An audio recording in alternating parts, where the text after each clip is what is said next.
Hi, I'm a forester here, and let me introduce you to Jesse and Zula. These are my grandparents on my mother's side.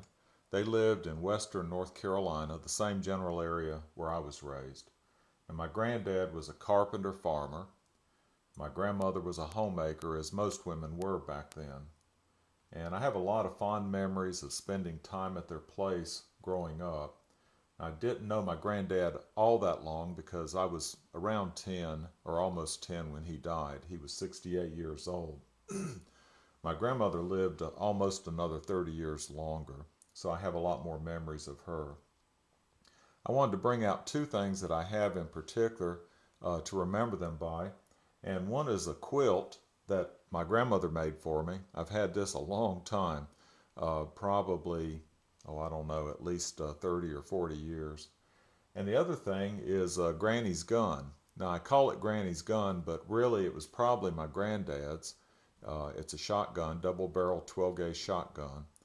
But since he died at the age of 68 and she lived almost 30 years longer, she probably owned it longer than he did. So I'm going to call it Granny's gun. Well, let's take a closer look at the gun. This is a 12 gauge double barrel shotgun. It has a 30-inch barrel, and the name of it is a Knickerbocker. It's right here on the side plate.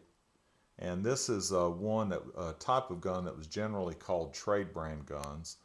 This shotgun in particular was manufactured from 1890 until 1940 by two companies. Crescent Firearms of Connecticut manufactured it up until 1915, and then a company called Stevens Arms and Tool of Maine manufactured it after 1915. I'm not really sure when this gun was actually manufactured. Maybe somebody can help me with that when I show the serial number later.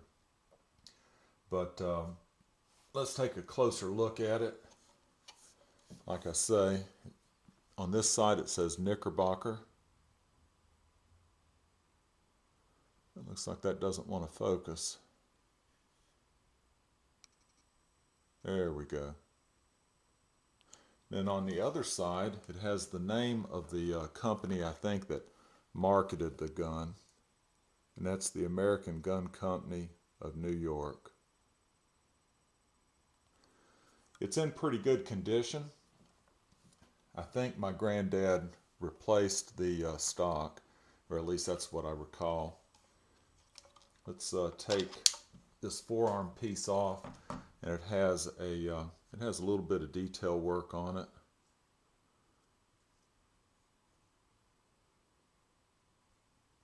But it has a serial number right here. And so maybe somebody with some information that I don't have can tell me what year that was manufactured. Like I say, it's in pretty good condition, except for one thing that I've noticed. There's a dent right here in the barrel.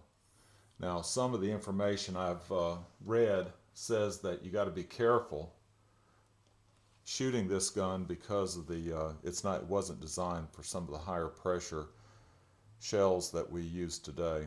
But to be honest, until I read that, I didn't know it.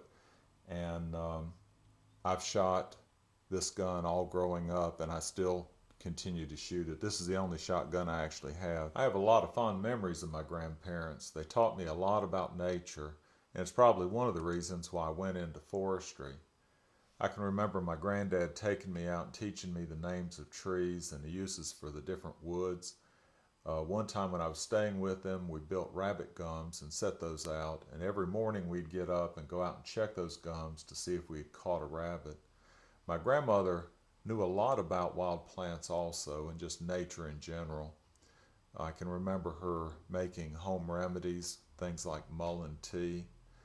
We ate a lot of wild plants like pokeberry or dandelion.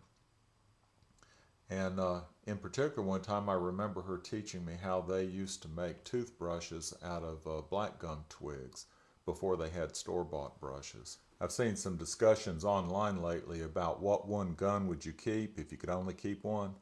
Well, folks, you're looking at it. If I could only keep one gun, it would be Granny's gun.